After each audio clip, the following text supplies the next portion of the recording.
यमराज जी कई बार संकटों से घिरे हैं और चाहते हुए भी प्राण नहीं ले जा सके। एक युद्ध हुआ त्रेता में, यमराज और श्री राम के बीच खड़े थे रामदूत हनुमान जी।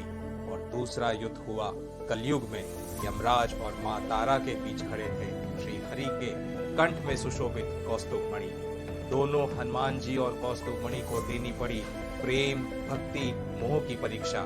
दोनों ने इस कठिन पड़ाव को कैसे पार किया, राम ने हनुमान को कैसे मनाया और कृष्ण ने कौस्तुभ मणि को कैसे मनाया, ये कहानी नहीं, दो युगों की सत्य घटना है। एक जो बीत चुकी है और एक जो अभी जारी है। और इस सदी में, जी हाँ 21वीं सदी में, रामायण सत्संग की एक ऐसी यात्रा पर है हम, जिससे यमपुरी थर्रा उठी, ब्रह्मांड कांप उठा। भक्ति और प्रेम का ऐसा तेज जिसका सामना करने की शक्ति केवल और केवल राम और कृष्ण में ही है और किसी में नहीं। आइए जानते हैं एक ऐसी शक्ति के विषय में जिसके आगे साक्षात यमराज भी विवश हो जाते हैं।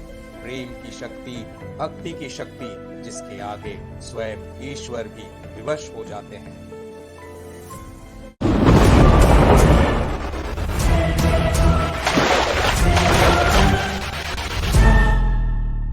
जय श्री राम, राधे राधे। रामायण सत्संग में आप सबका स्वागत है।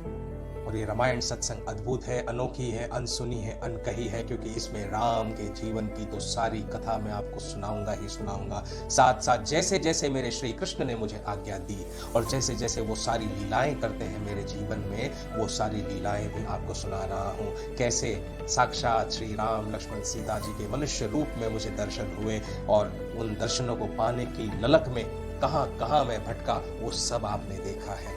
अब हम चल रहे हैं उस कथा पर, हरिद्वार की, जो युद्ध क्षेत्र की कथा है। युद्ध किसका?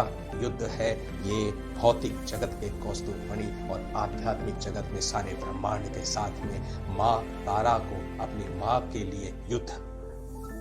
युद्ध है मोह और प्रेम के बीच में, युद्ध है भक्ति और भगवान की शक्ति के बीच में।